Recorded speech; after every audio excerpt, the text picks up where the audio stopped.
Chapter 81 You Are Mine. You are listening at novelfull.audio.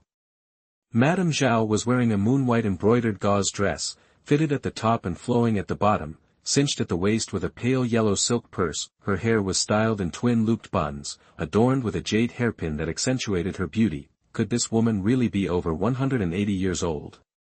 Even though Lu Changjing knew from the original owner's memories that Madame Zhao didn't appear old, he hadn't expected her to look this young. Lu Changjing approached her with a smile, feigning support, catching Zhao Yali completely off guard. Like Kai Gu, Zhao Yali never imagined the Emperor Lu Changjing would attack her. Soul shock. Chao Shuyuan struck first. His high-level spiritual weapon, combined with a top-tier spiritual secret technique, instantly stunned Zhao Yali. Stun gaze. Soul extraction technique. Lu Changjing followed immediately with his stun gaze and soul extraction technique, seizing a strand of Zhao Yali's soul and turning her into his soul slave. With this move, Lu Changjing secured control over the leaders of the guards, eunuchs, and palace maids within Chencang Palace. From now on, he'd be calling the shots here, not Chao Wenjing. While Zhao Yali remained dazed, Chao Shuyuan filled her in on the situation. Zhao Yali finally understood that Chao Wenjing and his cronies were audacious enough to imprison the emperor, conspiring with demons and ghosts to sell out the dynasty and its people. She wasn't loyal to Chao Wenjing. In fact, she considered herself aligned with Empress Dowager Huayanqiu. Naturally, she had no problem with Lu Changjing's actions against Chao Wenjing and Zhao Jintian. Although the emperor had enslaved her, it was understandable. He was probably afraid she was one of Chao Wenjing's people. Besides, being Lu Changjing's servant was preferable to being under Chao Wenjing's thumb. Zhao Yali offered little resistance. She immediately bowed before Lu Changjing, pledging her obedience and renouncing any allegiance to the Queen Mother or Chao Wenjing. By leveraging the emperor's authority, Lu Changjing successfully captured another key player. Now that Zhao Yali was enslaved, Lu Changjing could trust her.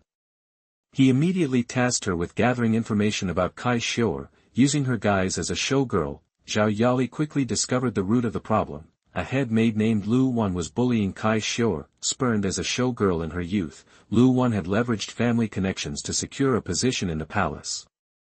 She'd become adept at currying favor and gradually risen to the position of head maid. However, embittered by her own past rejection, she harbored jealousy towards the showgirls. Seeing Kai Xiu'er's youth and beauty, she repeatedly harassed her, often whipping her for any excuse. Lu Wan was responsible for the whip marks on Kai Xiu'er's body.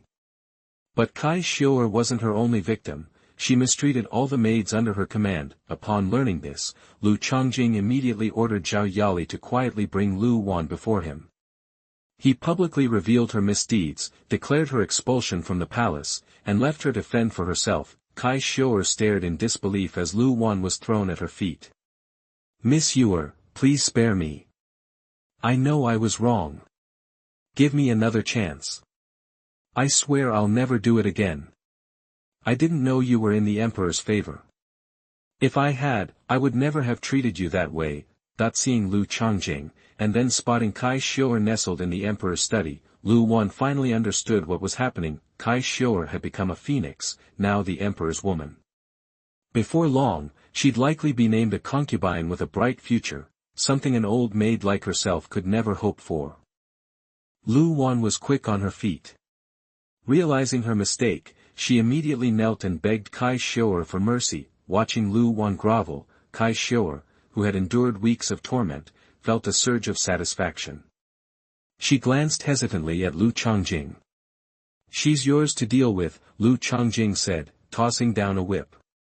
"Kill her, shave her head, no one will care." He then walked out. Soon, the sounds of whipping and Lu Wan's screams filled the room. Kai Xiu'er was unleashing all the pain and resentment she had bottled up.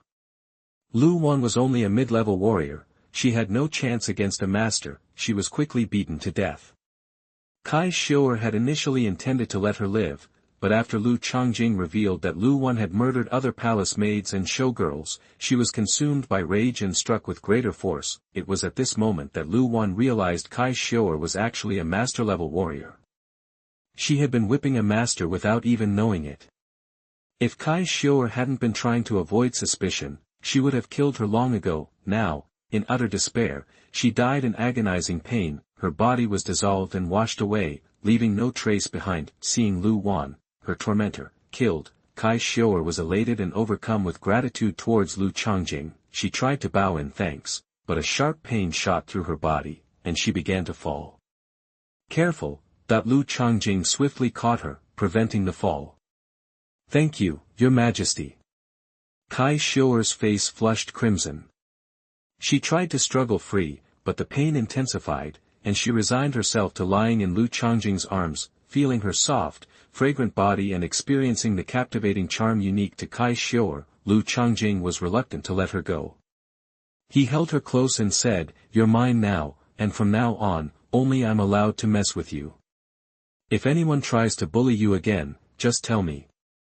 "Okay," Kai Xiu'er replied softly, lowering her head. Since her parents and mentor had left, no one had ever shown her such kindness, especially not the man she had originally considered an enemy. The emotions swirling within her were complicated, yet overwhelmingly warm. Seeing Kai Xiu'er's demure demeanor, Lu Changjing was touched, but he remained composed. After comforting her, he carried Kai Xiu'er to bed and let her rest. In the days that followed, Kai Xiu'er lived with Lu Changjing, receiving his attentive care. He fed her, gave her water, tended to her wounds. He even helped her to the bathroom. Given the circumstances, their relationship inevitably blossomed. Once her injuries had almost healed, Lu Changjing helped himself to Kai Xiu'er's imported food. "Your Majesty, please, don't." The peach she had just chewed was claimed by Lu Changjing, who enjoyed it himself. Kai Xiu'er's face turned scarlet with embarrassment. Lu Changjing smiled and embraced her. "What do you mean, don't? I want to eat more of these delicious imported peaches. Why don't you make some more for me, Xiu'er?" I. Kai Xiu'er shook her head shyly. Lu Changjing took another bite of the peach and brought it to her lips. "Since you won't, then I will." Chapter 82, Another Breakthrough. You are listening at novelfull.audio. Kai Xiu'er was a total pro, and with the magical potion Lu Changjing gave her, she bounced back to her old self in practically no time, and get this, she even used the recovery as a springboard, leveling up to the second-tier master level. Talk about a comeback. Once she was back on her feet, the girl who'd been spoiled rotten with fancy food couldn't wait to bail. Maybe she was just cracking under the pressure of the emperor force-feeding her gourmet goodies every day, who knows. The timing was actually perfect, because Lu Changjing was also getting worried about Tan Qingyun, Lin Yisan, and the rest of the harem gang barging into his private study and finding Kai Xiu'er stashed away in his secret room. He'd have to deal with the drama and jealousy all over again, so, with some reluctance, he okayed Zhao Yali finding her a chill job where she could focus on training and getting stronger. With Zhao Yali watching her back, pretty much nobody in the whole harem would dare mess with her, so there wouldn't be another Lu Wan situation. With Kai Xiu'er settled, Lu Changjing's life got back to normal. He was back to his routine of training, leveling up, and building his strength. Before he knew it, he'd been kicking around in this world for over 260 days, thanks to all the top-notch resources and treasures. His spirit and energy were maxed out at level 5, and his chi training was honed to a razor's edge, ready to bust through the next barrier any second. Right now, his immortal demon body was making him over 260 times stronger than your average Joe. Barring any curveballs, that should be plenty to shatter the bottleneck. He'd been stockpiling power for ages, and finally, his body was primed and ready to go. Time to break through. Lu Changjing didn't waste a second. He channeled his increasingly massive Huangji True Qi to pound against the bottleneck. The Huangji True Qi, all the way up at the 5th level master perfection, was like a bank of thick, solid clouds in his core, way more intense than before. At the low-level Grandmaster stage, True Qi is like a mist, hazy, thin and wispy. When you hit mid-level Grandmaster, you can pack it into clouds. Go a step further to high-level Grandmaster, and you can turn those clouds into rain, a downpour of True Qi. That's when you've earned the right to call it true essence, not just True Qi. Lu Changjing was still at the mid-level Grandmaster point. His royal True Qi looked like lavender clouds, woven tight through his dantian and spirit veins, ready to unleash some serious destruction at his command. Boom, boom, boom. Tons of royal true qi hammered the bottleneck, making a deafening roar. Buzz. Lu Changjing's spirit veins and dantian only shuddered for a moment before stabilizing. That meant his current body could handle the intense breakthrough. Time to roll. Lu Changjing didn't hesitate. He summoned an endless wave of Huangji qi, hammering away at the barrier. The cloud-like Huangji qi looked light, but it packed a punch beyond anything ordinary people could imagine. Even without using his own strength, he could flatten a small hill with just the raw power of his Huangji qi, that multi-story office building from his old life. A joke to the Huangji qi, and if he combined it with Huangji swordsmanship? Forget about it, the power would be off the charts. Crack. Half an hour later, cracks started spiderwebbing across the bottleneck. That was even with Lu Changjing holding back a bit on the impact. Even though his spirit veins and dantian were tough as nails now, they weren't quite as durable as his muscles, bones, and skin. Body refinement didn't really toughen up the spirit veins and dantian directly. It mostly came from the perks of the immortal demon body. Seeing the cracks, Lu Changjing kept his cool and focused even harder on blasting through the barrier. Another cup of tea later, the cracks multiplied until the whole bottleneck shattered. The true qi cloud in his dantian exploded outward, thickening at lightning speed. 6th level of forging pulse, 6th level master. Lu Changjing's training had hit a new high. Next stop, 7th level master, the realm of the high-level master. If his spirit could also hit the 7th level master level, Lu Changjing might be able to take on a grand master head-to-head. Then he'd have a real shot at taking down Cao Wenjing. Once the Huangji true qi settled down, Lu Changjing got to work forging his 6th spirit vein. The first 5 spirit veins already ran through about half of his body. Now, Lu Changjing could not only unleash his true qi more effectively, but he could also use it to nourish and improve all parts of his body, boosting his body and spirit training. This was body and spirit training powered by qi refinement. Just like at the warrior level, body training drove spirit training, paving the way for qi training. They all boosted each other. When forging spirit veins, it gets harder and harder each time, not just with the breakthrough itself. That's why it's such a grind for the masters. Most of the hundreds of masters in the Daning dynasty are low-level, with only a handful of high-level masters and top-tier grand masters, chugging down elixirs to refill his dantian and spirit veins. He made sure he had plenty of true qi to forge the 6th spirit vein. He was still forging away near midnight, when he'd finished about a quarter of it. Lu Changjing called it quits for the night and waited for midnight to roll around. Right now, his dantian and spirit veins were shaking from the rapid progress. His foundation was unstable, especially the 6th spirit vein, which felt like it could collapse any second. Physique +1. Right on schedule, his physique stat ticked up by 1 at midnight, and his shaky foundation stabilized in an instant. Even though it was solid now, he still needed time to adjust to his newfound strength. After a good soak in the Millennium Jade Spring and a quick nap, Lu Changjing got back up and started getting used to his boosted powers. With Cao Xuanhuan, Kai Gu, Zhao Yali, and the rest of his crew backing him up, Lu Changjing didn't have to pore over paperwork at dawn anymore. He could spend more time training. Now he just glanced through the memos every so often to stay in the loop. Compared to the constrained practice he'd been stuck with before, training now was steadier and more effective. Once he was used to his qi refining boost, he could try busting through the body and spirit refining bottlenecks. Might as well practice everything together, since he could. Lu Changjing wasn't about to throw all his time into qi refining, anyway. Even if his resources could handle it, his spirit veins and dantian sure couldn't, so, all three would practice at the same time. It wouldn't slow him down, and it would make him a much more dangerous fighter. Bro Emperor, let's keep drinking tonight. There's no way I can't outdrink you. Chapter 83, My Foster Father is Indeed a Traitor. You are listening at novelfull.audio. Before she could fully adjust to her newfound strength, that troublemaker, concubine Duan Lin Yisan, was back at it. Lu Changjing sometimes wondered who even gave Lin Yisan that title. It felt totally random. Turns out, she picked it herself. She originally wanted to be Imperial Noble Concubine or Noble Concubine, but those spots were already taken, and Queen. Even Lin Yisan knew she wasn't qualified. So, she landed on concubine Duan. Ning Zhongyu, trying to appease his father, King Halua, just handed it to her. No wonder it felt so off. Duan is supposed to mean dignified and virtuous, right? Yeah, right. Seeing the food box overflowing with spiked wine, Lu Changjing felt like bolting. Last time, she made him dive into the jade spring water. Now this?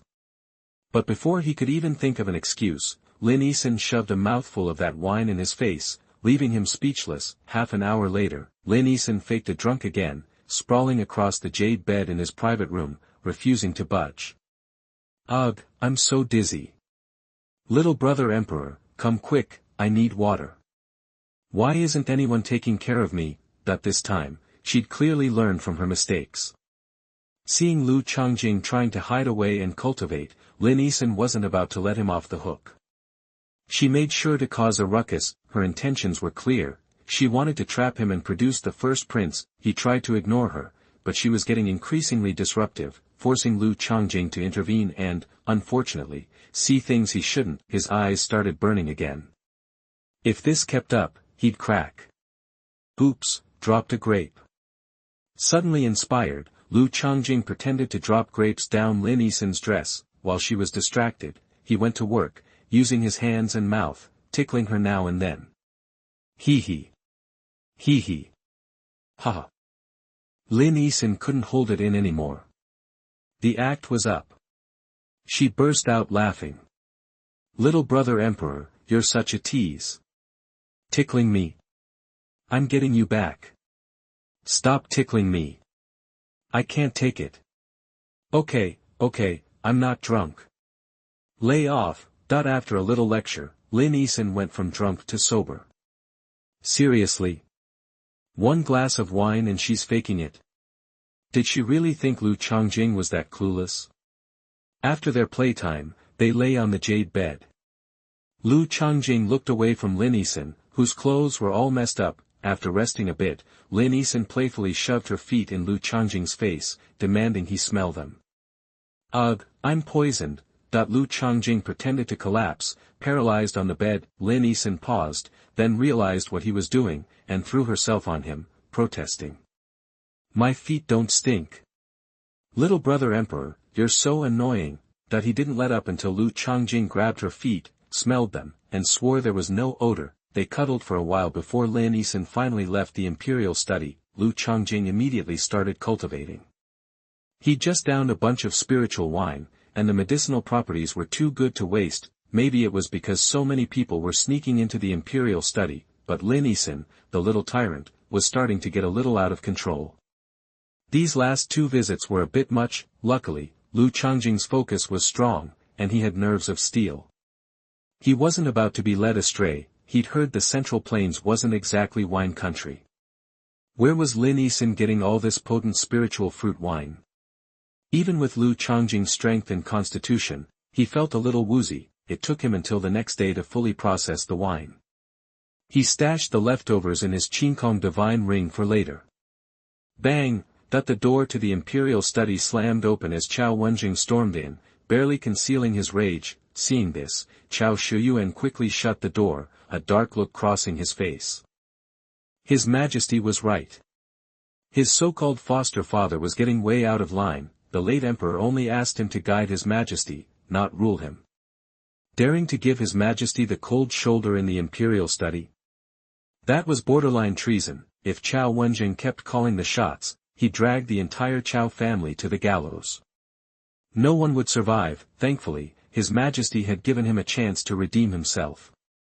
Otherwise, the Chao family would be finished. He would stick to His Majesty like glue from now on and never listen to Chao Wenjing again. In just a few weeks, Chao Shuyuan had distanced himself from Chao Wenjing, but the latter was still clueless. He still believed he controlled the imperial study and Lu Changjing, and that he held the court in his fist, so he continued to act recklessly. Right now, he was too furious to care.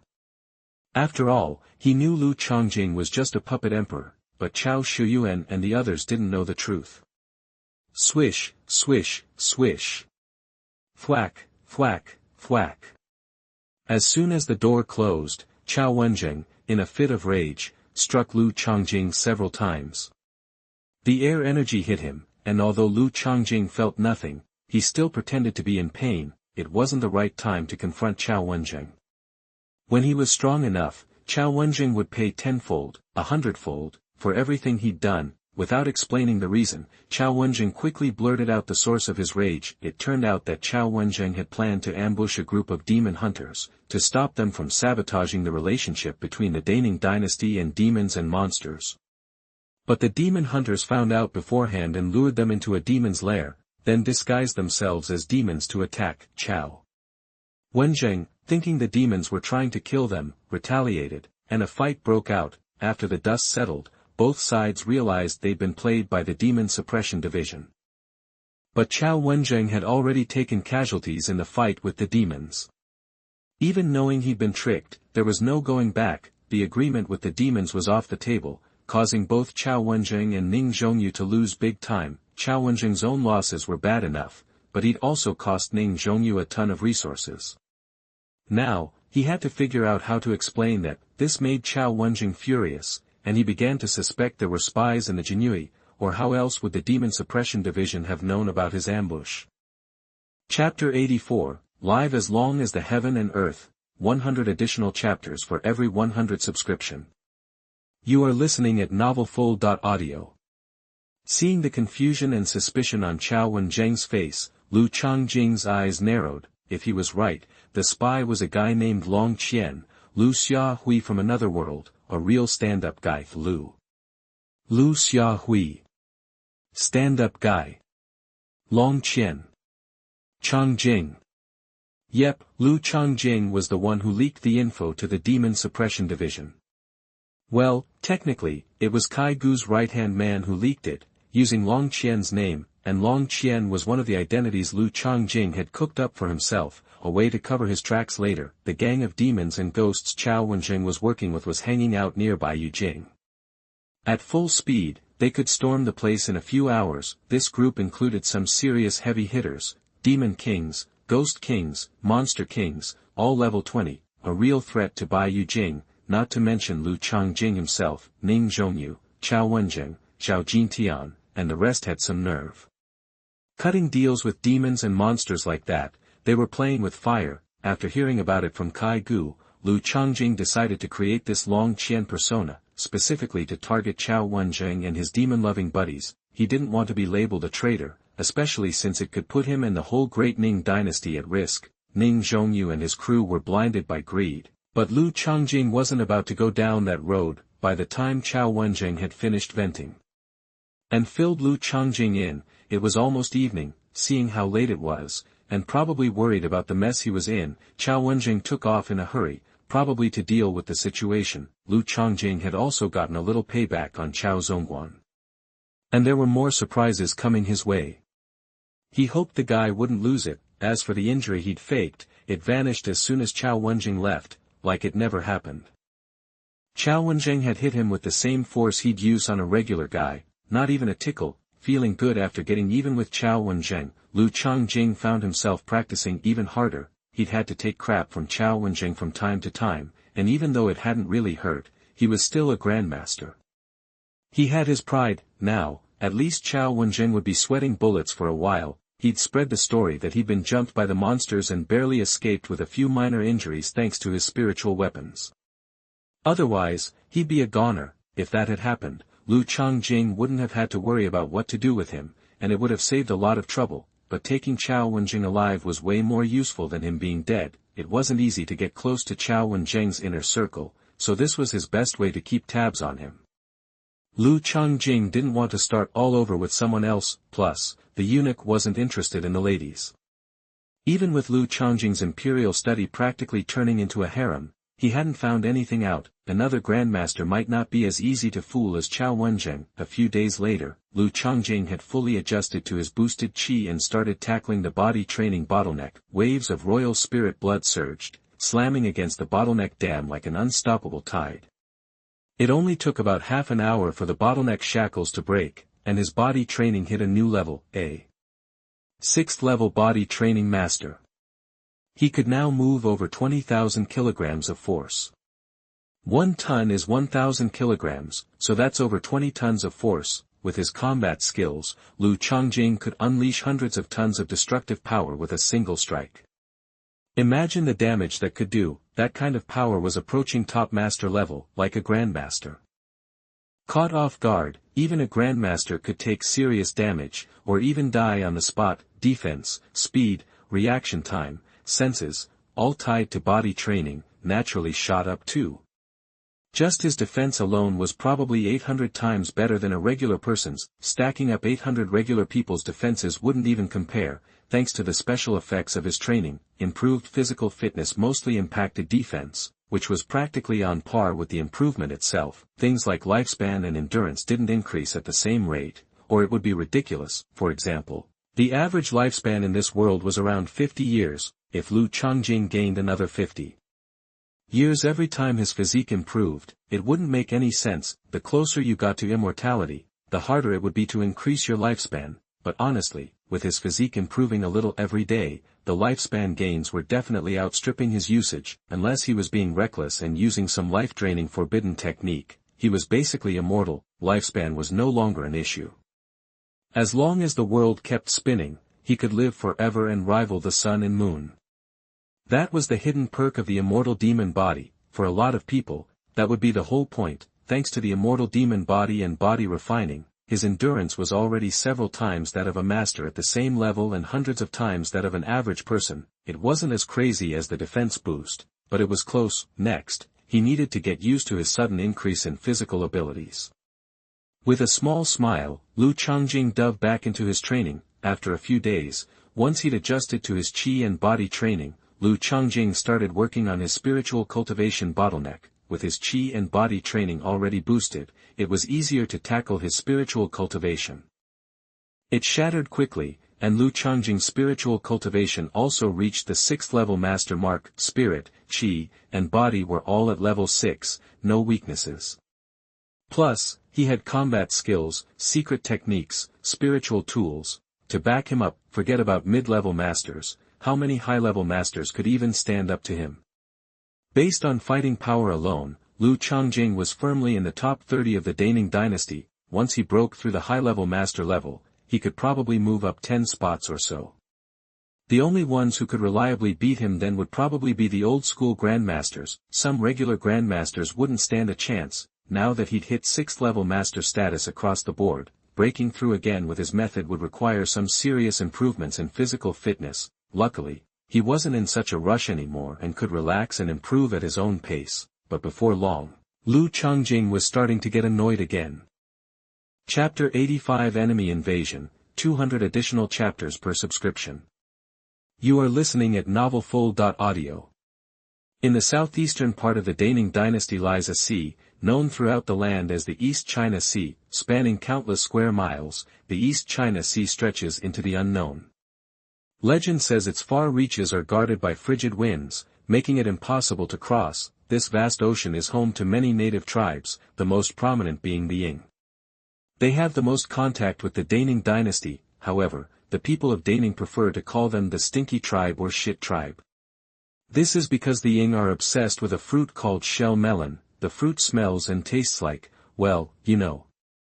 Most people can't stand it, but the Ying people love it. They're practically addicted. Because of their constant consumption of shell melon, the Ying people themselves reek of it. Hence, the nicknames Stinky Tribe and Shit Tribe. Despite their protests, the names stuck. Eventually, even they started calling each other the Stinky Tribe or the Shit Tribe, but their problem isn't just the smell. They're lazy too. The East China Sea is full of fertile islands perfect for growing crops. The shell melon alone could keep them fed for days. But most of the Stinky Tribe find farming too slow. They prefer raiding surrounding islands. And as the closest dynasty to the Stinky Tribe, Daning is a frequent target. Truthfully, the Stinky Tribe are good fighters at sea, but less so on land. Their strength doesn't even measure up to 1/10 of Daning's. If Daning ever took them seriously, they could disarm them in a few years and end their harassment for good, but the old emperor and Ning Zhongyu favored peaceful solutions. Instead of teaching the Stinky Tribe a lesson, they traded with them, treated them like monsters. Even, this has only emboldened the Stinky Tribe in recent years, leading to more frequent raids on Daning's coastal areas. In the past couple of weeks, coastal prefectures and counties have reported repeated Stinky Tribe invasions. if Lu Changjing were truly in charge, the Daning army would have shown these natives what's what, but Chao Wenjing, Zhao Jintian, and others are too soft. They're afraid to go to war with the stinky tribe. They've repeatedly ordered coastal prefectures and counties to avoid conflict, even issuing a decree in Ning Zhongyu's name forbidding any attacks. Their spinelessness is disgusting. Even if the royal treasury is broke, some prefectures and counties are willing to fight the invaders without government money, yet, Chao Wenjing and his cronies reject the offers, even coveting their resources. What's the difference between that and treason? The court sees Chao Wenjing and company as peacemakers, but Lu Changjing sees them as traitors. They're weak, spineless, and servile. They don't deserve to hold office in Daning. Even as a fake emperor, Lu Changjing is outraged. He wants to kill Ning Zhongyu, Chao Wenjing, Zhao Jintian, and the rest so the Daning dynasty can stand tall again. No wonder more and more barbarians dare to insult Daning these days. With leaders like that, it's no wonder the dynasty seems helpless. No matter the excuses, they can't mask the damage the old emperor, Ning Tianbao, and Ning Zhongyu have inflicted on the Daning dynasty. Today's court session will focus on this very issue. Chao Wenjing warned Lu Changjing earlier this morning to keep pushing for negotiations and avoid authorizing any military action, no matter what. Since it's not the time to break with Chao Wenjing yet, Lu Changjing can only play along, acting ignorant and letting the whole court see Emperor push and pull in action. As a result, the Minister of War and dozens of other officials stepped forward, practically accusing His Majesty of inaction.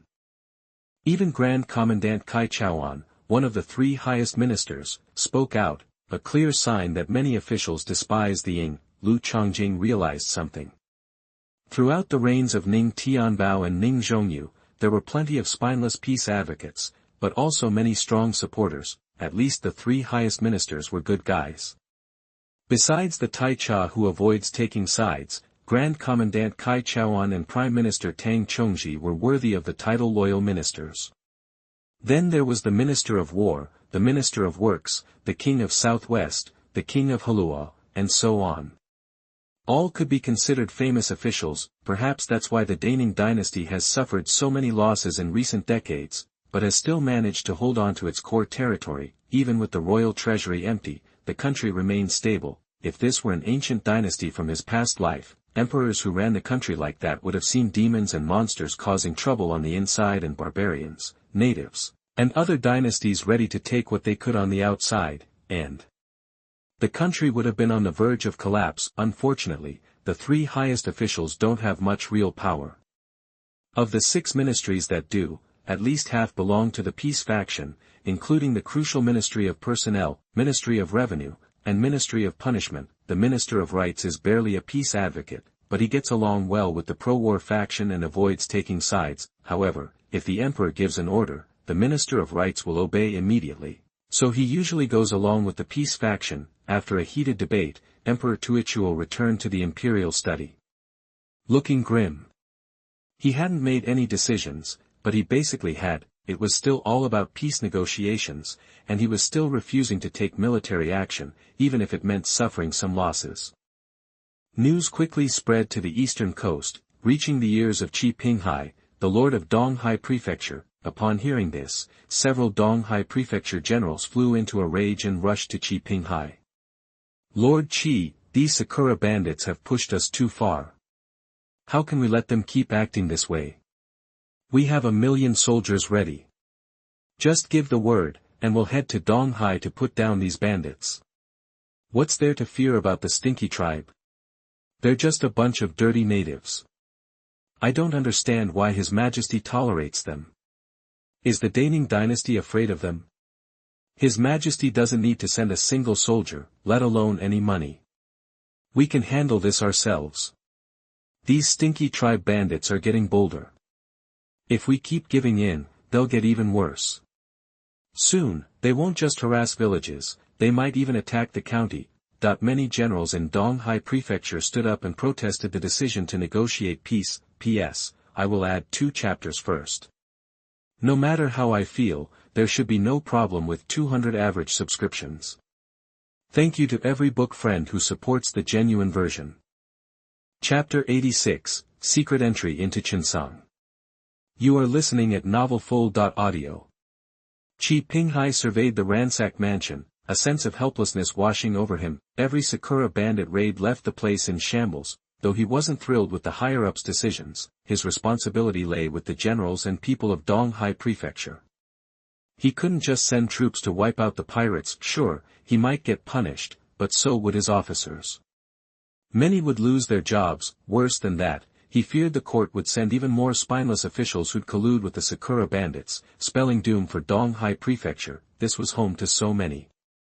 If things spiraled out of control, there'd be no turning back. That's why he outwardly obeyed while secretly supporting fighters in the shadows, teaching those Sakura raiders a lesson and preventing the coast from utter corruption. Without his covert resistance, the Sakura bandits would have completely ravaged Donghai Prefecture. Most of his generals, however, didn't know any of this.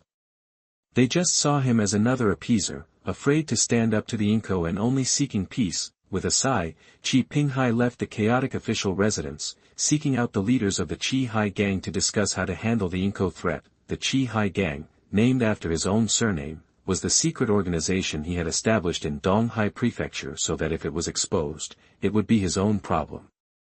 This was to deal with the supervision of the peace party, especially the Jinyui.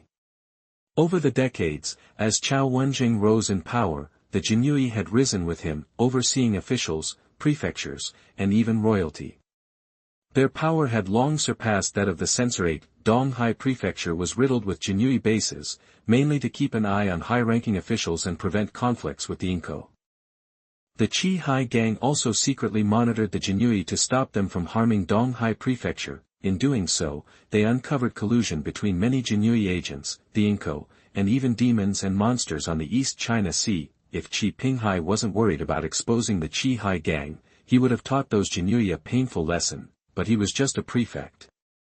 The Daning dynasty had 36 prefectures, each guarded by powerful masters. Defying the Jinyui would only lead to their downfall, and then the East China Sea would truly be finished. After discussing their options, the Qi Hai gang moved quickly, uniting with underworld forces to send assassins after the invading Inko. They posed as coastal fishermen, claiming to avenge their dead relatives and friends. Without mentioning the court or the Qi Hai gang, large numbers of Inko fell.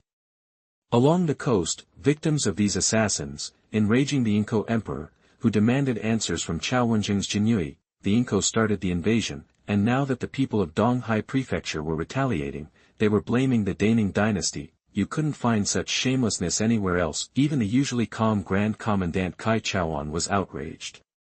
Compared to barbarians like the Xuanhuan and Xuanhuan, the Inko were unbelievably two-faced, shameless, and ungrateful. Qi Pinghai and others believed the Inko were only fit to be killed or enslaved.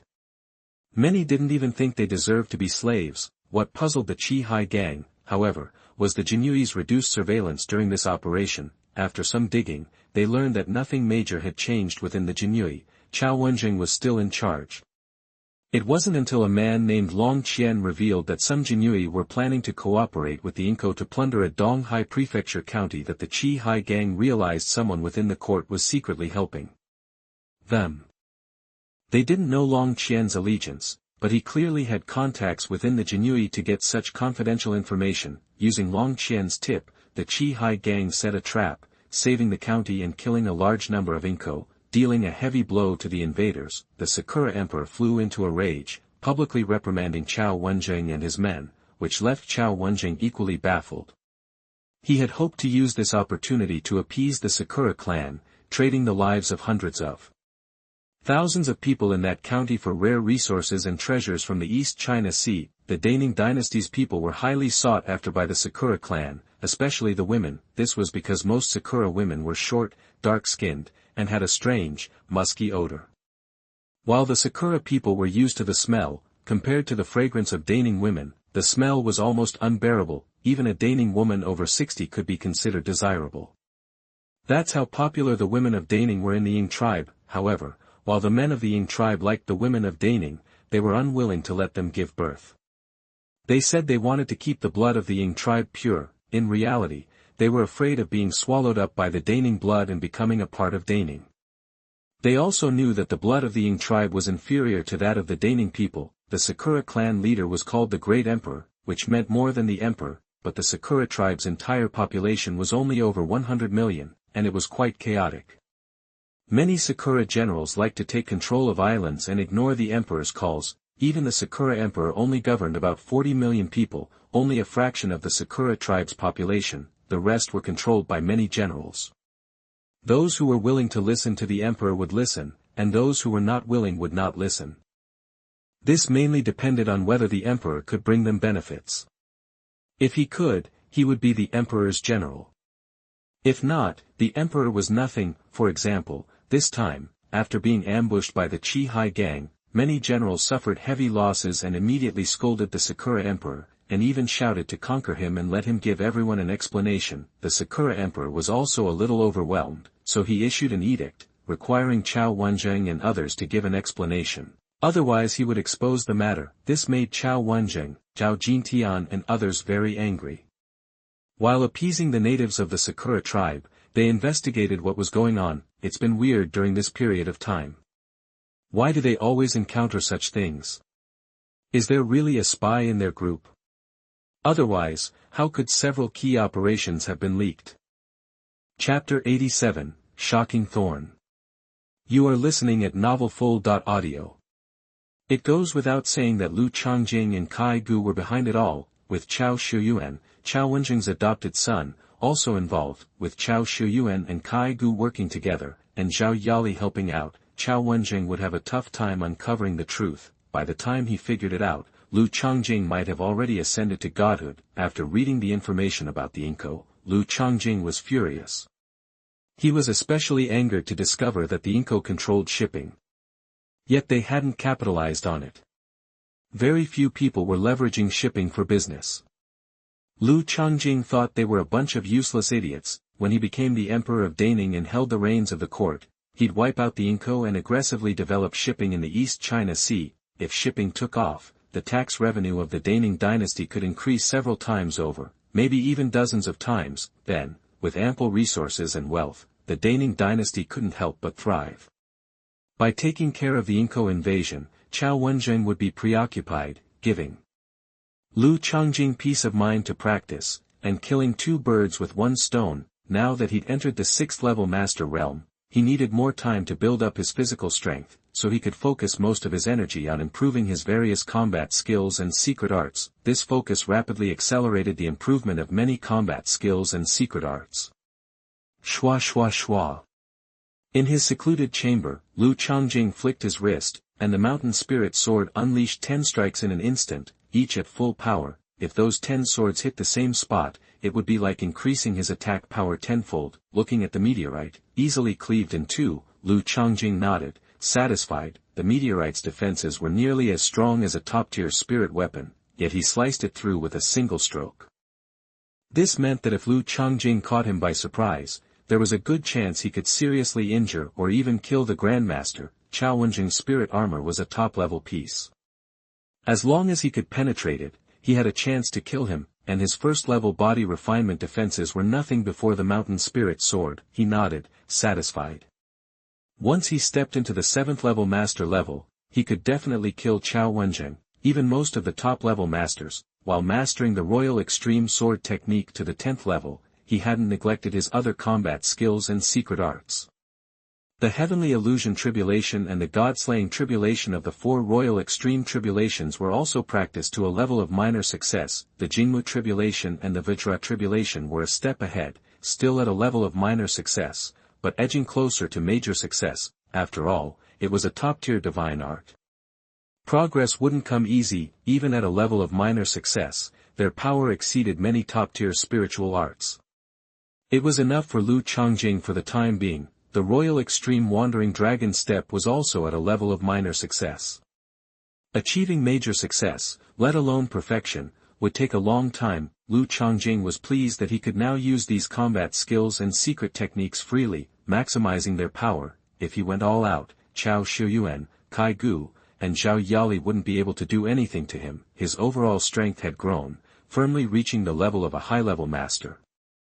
Even among high-level masters, he was no pushover. His combat experience and skills had also improved, and he was no longer just a master with high cultivation. More than anything else, Lu Changjing thought this was especially important. While Lu Changjing practiced, Tan's business in glass products and thunderbolts was booming, especially the thunderbolts.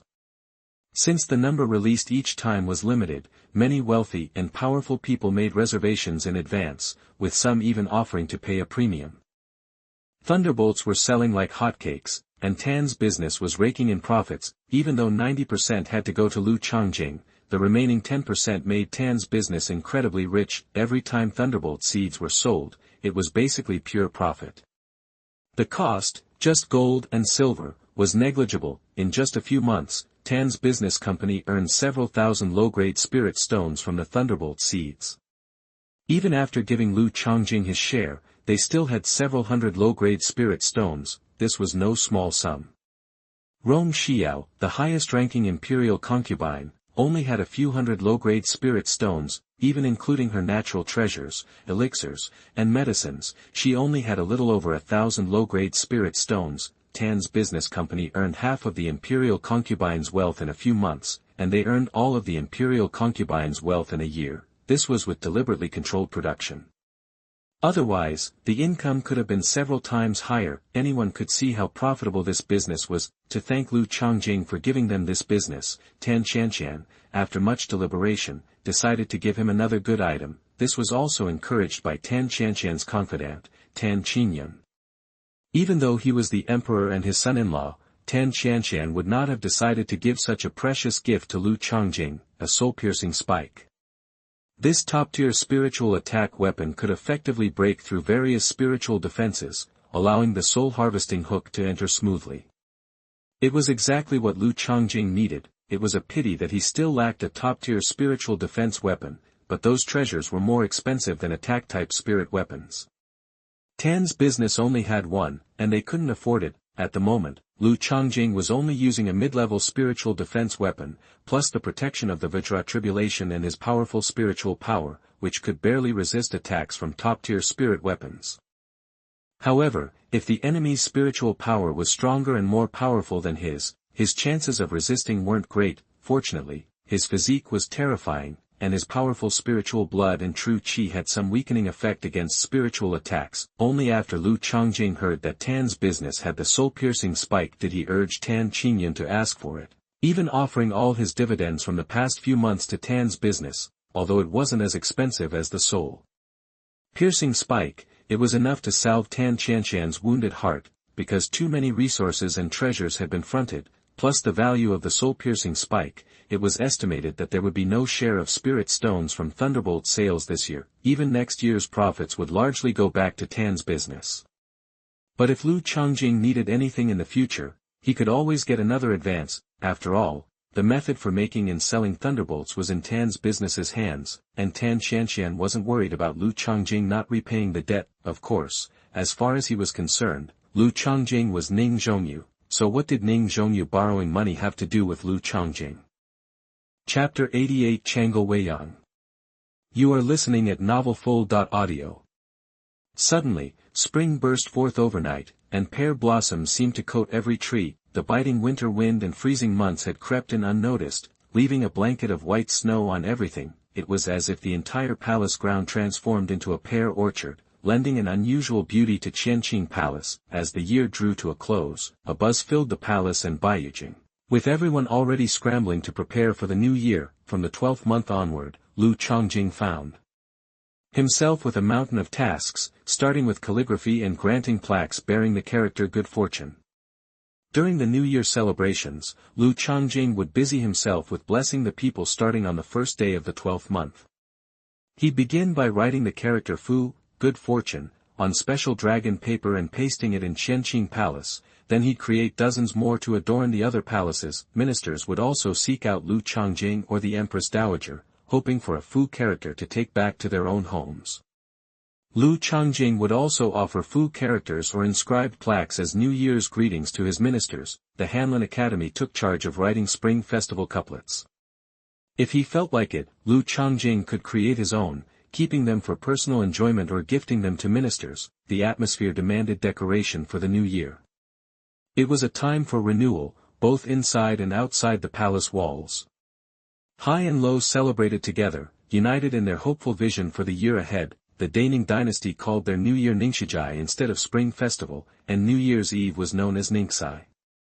The parallels with the ancient Spring Festival of his previous life were uncanny. This often made Lu Changjing wonder if this world and his past were connected, perhaps parallel universes.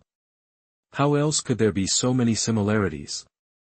The new year meant Lu Changjing had a little less time for his own pursuits, especially practicing, but because Xuanhuan handled most affairs, Lu Changjing, the fake emperor, didn't cause any trouble or arouse suspicion. He still found plenty of time to practice, constantly improving his cultivation, realm, and combat prowess. He also enjoyed chatting with his concubines about new and exotic foods, strengthening their relationships. Soon, the palace began to put up door gods and light palace lanterns, with countless gates and sprawling courtyards. Each entrance in the palace had to be decorated with appropriate door stickers. The noon gate displayed a popular image of a general, while other doors were adorned with various rare folk New Year pictures of civil officials, boys, and fairies. Rows of palace lanterns were hung, crafted by skilled artisans and suspended from eaves and corridors.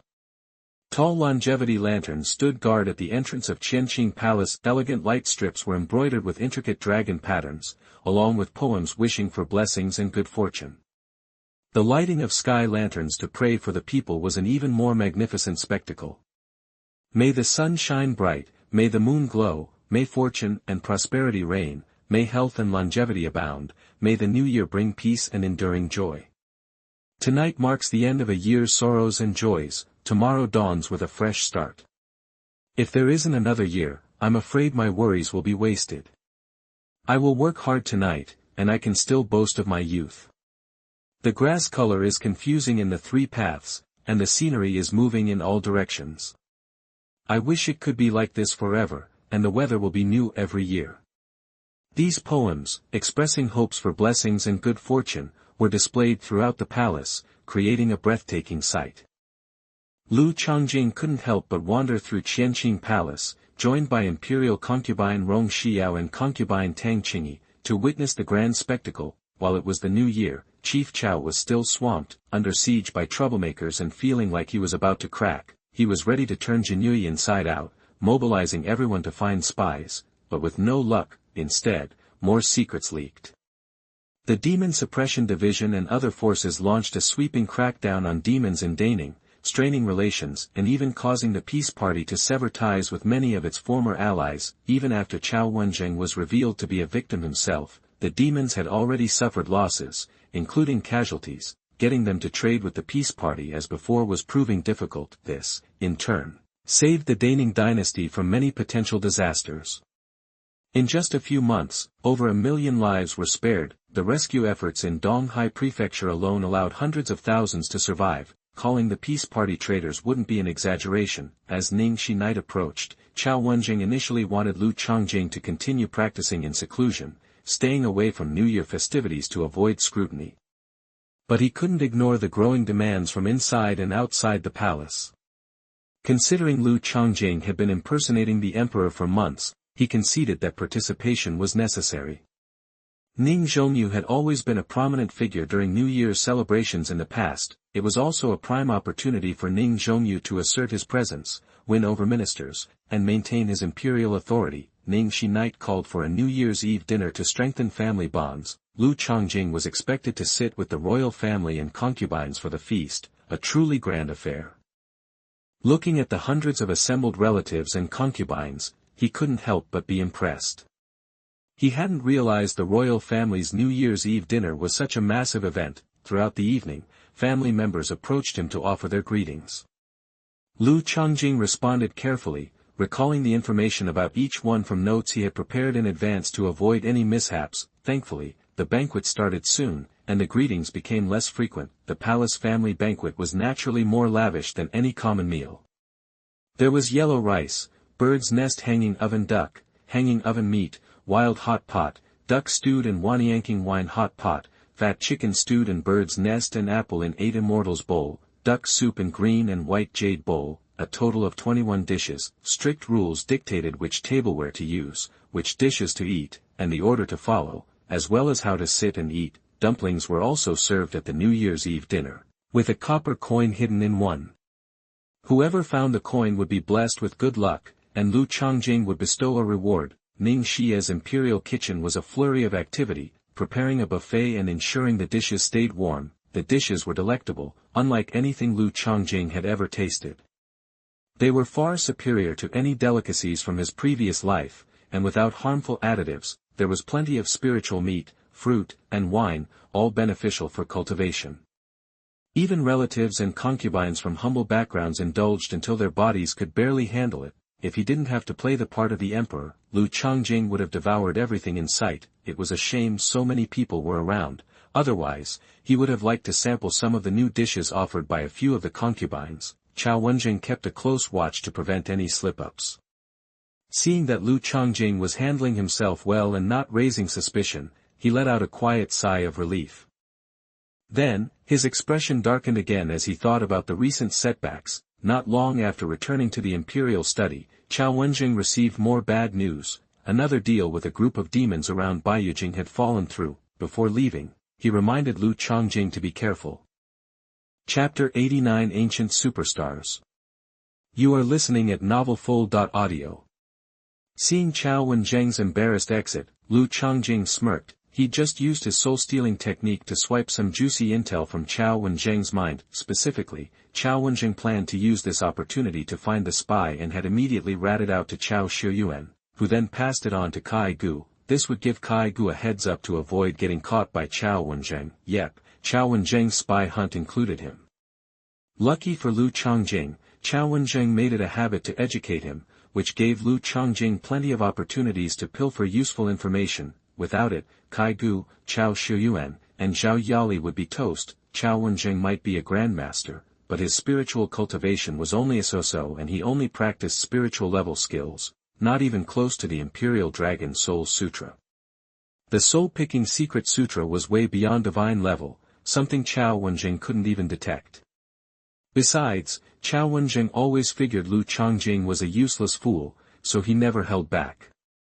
Every time something big went down, he'd swing by to lecture him and fill him in, just so he wouldn't screw things up. This gave Lu Changjing the perfect opening to snoop and snag intel. Barring any surprises, Xuanhuan was about to get burned again. Lu Changjing chuckled and headed for his secret training room. Big day tomorrow. Jing, you okay? A familiar voice cut through the air. It was Xiao Yaoxin, having snuck in through the skylight with a food basket. Inside were delicious spiritual medicine and some palace snacks. Seeing concubine Jean in a festive red dress, Lu Changjing smiled, pulled her close, and led her into the hidden room. I'm fine, don't worry your pretty little head. Xiao Yaoxin, probably thinking something was wrong when he left the banquet, had come to check on him. Little did she know, it wasn't Lu Changjing who was in trouble but Xuanhuan, that dimwit. He'd asked Lu Changjing to scram so he could deal with the mess. Relief washed over Xiao Yaoxin's face as she saw Lu Changjing smile. She hugged him back, letting him lead her to the secluded room. Try this pastry, Jing. Xiao Yaoxin took a bite of a fancy palace dessert and fed it to Lu Changjing. Lu Changjing didn't hesitate and ate the fancy dessert, making sure to thank concubine Jean for her generosity. He then returned the favor, and concubine Jean shyly opened her mouth for a bite. They kept feeding each other until the food box was empty, and finally parted ways, reluctantly. After seeing concubine Jean off, Lu Changjing immediately started digesting the medicine, rested for a bit, and then got ready for the next day's festivities. New Year's Day itself wasn't too packed. It was mostly about taking the concubines out for some fun and catching a show. Entertainment in the palace during the new year made anything in the outside world look like small potatoes. Sure, no TV or smartphones, but the usual New Year's stuff, fireworks, fairs, visiting family, was still pretty cool. In the palace, it was mostly ice skating, operas, and religious ceremonies. The big thing for the emperor and concubines was the operas. They'd sing along, hand out New Year's red envelopes, chat over tea and snacks, check out plum blossoms, and light off fireworks. After a year of running the country, even the emperor needed a break. With lifespans extended for billions, these peaceful times were something to cherish. Starting the second day of the lunar month, Lu Changjing had to mingle with the ministers, no more hiding out in the harem. Every year, it was the same, tea parties and concerts. From the 2nd to the 10th, Lu Changjing had to invite ministers to the Xuanhuan Palace in the Forbidden City for the New Year tea party. The tea banquet at Xuanhuan Palace was a tradition started by a past emperor. You could taste the rare Sanqing tea. Made with snowmelt from Shifeng Longjing, plus plum blossoms, Buddha's hand, and pine nuts, the tea had a refreshing, eye-opening aroma. It was truly a rare spiritual tea. Lu Changjing had drunk a lot of it. He found it pretty good for spiritual cultivation. There was also on-the-spot poetry writing, with Lu Changjing as the judge, handing out rewards for the best stuff. The tea banquet was a show of the emperor's dedication and kindness, proving he wasn't too good to have fun with his ministers during the holidays. The New Year's concert was a blast, too. Zhanghe Shaoyue, the royal orchestra, played for the emperor. Princes, ministers, and their families all saluted, and everyone needed to perform. 18 types of instruments and top musicians made the new year in the palace both elegant and festive. Lu Changjing noticed that even though the world lacked instruments compared to his previous life, the concerts were just as good. The music and dances were magnificent. The skilled musicians danced gracefully, each one beautiful enough to outshine the moon and flowers. Back in his previous life, any of these musicians would easily score above 90, maybe even close to 100. No wonder past emperors liked picking concubines from the musicians. They were top-notch talents, great at singing and dancing. Bringing them back to the palace was definitely a treat. When he really took control of the court, Lu Changjing was thinking of giving it a try and experiencing the emperor's concubine selection process himself. Back in the day, each of these court musicians would be considered a superstar, way bigger than any modern female celebrity. After a busy day, Tan Qingyun, Lin Yisin, Xiao Yaoxin, Zhou Rulin, would occasionally drop by at night to share fancy imported food with Lu Changjing. This year was great, way better than any new year before. Sure, no phones or computers, but it was way more fun than any of that modern stuff. All the fun meant he was cutting back on training at night. Luckily, things were settling down, and he still needed to boost his physical fitness to bust through those bottlenecks and level up. That wall between him and high-level master wasn't going down easy. If he wanted to brute force it, he needed to get even stronger. Amidst the chaos, his fourth soul-picking hook had been born. After some fine-tuning, it would be ready for action. Lu Changjing had to start thinking about who to target next. This time, it might need to be a stronger master. Chao Wenjing, Kai Gu, and the others were too weak. None of them were even high-level masters. Chapter 90, Taking Down the Yulin Guards. You are listening at novelfull.audio. After careful consideration, Lu Changjing settled on his next target, Zhang Zhaozhong, commander of the Yulin Guard. A master of considerable skill, he'd already forged 8 spiritual veins and was on the verge of reaching 9th-level master status. Armed with high-level spiritual weapons and having mastered his family's martial arts and secret techniques, he could hold his own against ordinary grandmasters. Though loyal to the royal family, he disapproved of Ning Zhongyu's recent actions. However, he was careful to conceal his dissent and, while not a member of the peace faction, maintained good relations with them. As one of the imperial city's 36 guards, he commanded over 30,000 Yulin soldiers, all of whom were skilled practitioners. Most were high-level warriors, with the lowest ranks being mid-level. His was one of the largest commands among the 36 guards, effectively protecting the imperial city. Subjugating Zhang Zhaozhong would increase Lu Changjing's power in the palace 2 or 3 times over. Adding in the Jinwu and Genie guards, along with Zhao Yali's palace maids trained in martial arts, he could instantly mobilize tens of thousands of troops, a considerable force even in Baiyujing. If formed into a military formation, they could even challenge a grandmaster. After all, even grandmasters weren't invincible. Faced with a large force of warriors in a military formation, they'd have a tough fight. Moreover, a military formation led by multiple grandmasters and aided by a spiritual formation would be incredibly powerful. Having chosen his 4th target, Lu Changjing wasted no time.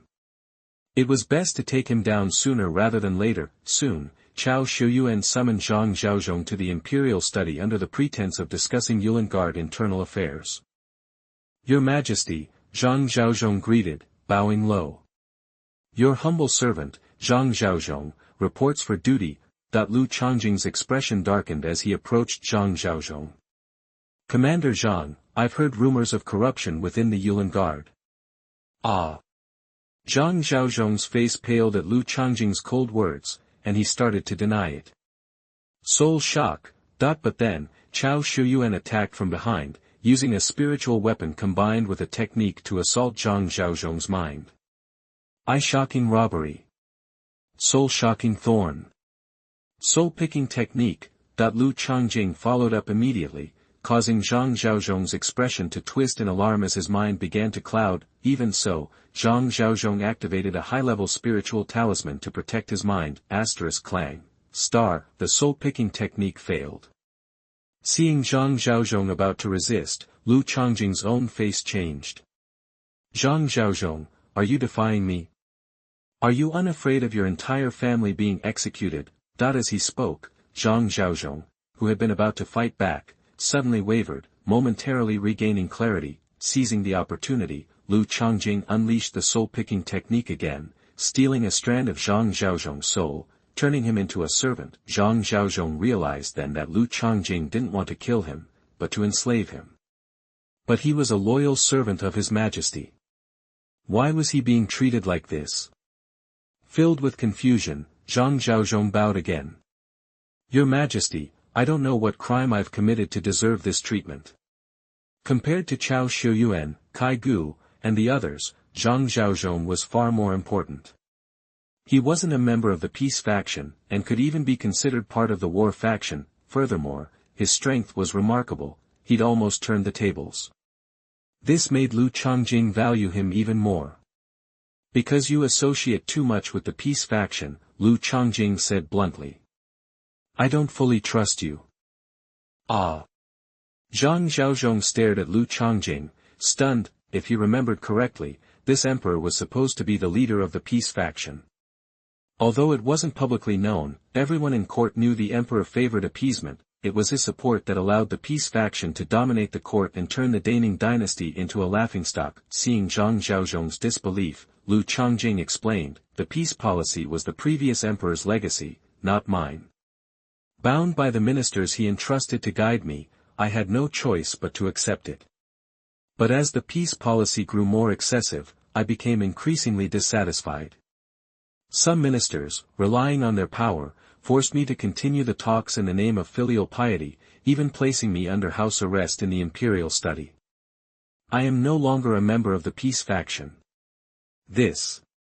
Zhang Zhaozhong was speechless, hardly believing what he was hearing. Cao Shuyuan stepped forward to confirm, Commander Zhang, although I am Cao Wenjing's adopted son, Cao Wenjing, Zhao Jintian, and the others are indeed acting treasonously, so I've distanced myself from them, though it hasn't been made public. His Majesty worries about your ties to the peace faction and wants to ensure your loyalty, preventing you from exposing his plans to overthrow them. With that explanation, Zhang Zhaozhong finally understood. He hadn't realized that Cao Wenjing and the others were so audacious as to secretly coerce His Majesty. Although it was in the name of the late emperor, it was still coercion. The rumors of house arrest were true. If it hadn't been for the dissatisfaction of the court and the people, His Majesty might not have been able to attend court at all. Realizing this, Zhang Zhaozhong felt a chill in his heart. He knew how powerful the peace faction was. Having spanned 2 dynasties, with some members being important ministers in 3, their power was far more terrifying than ordinary people could imagine. They dared to place the emperor under house arrest, showing their utter lack of scruples. Moreover, the peace faction had deep ties to demons and monsters, which was widely known. Offending them could lead to collusion with those creatures, endangering the entire Daning dynasty. No wonder His Majesty was so cautious, dealing with them in secret. After a moment's thought, Zhang Zhaozhong believed he understood the situation and no longer resented Lu Changjing for enslaving him. Faced with such a situation, how could His Majesty trust his ministers? Even the ministers entrusted to guide him were disobedient, let alone the rest of them. Your Majesty, have no fear. I will never support the peace faction. I will follow your Majesty's orders to the best of my ability. Zhang Zhaozhong prostrated himself before Lu Changjing, expressing his loyalty. With Zhang Zhaozhong's surrender, Lu Changjing had officially taken control of the Yulin Guard, gaining command of over 30,000 elite troops. Zhang Zhaozhong's control over the Yulin Guard was complete, so there was little to worry about.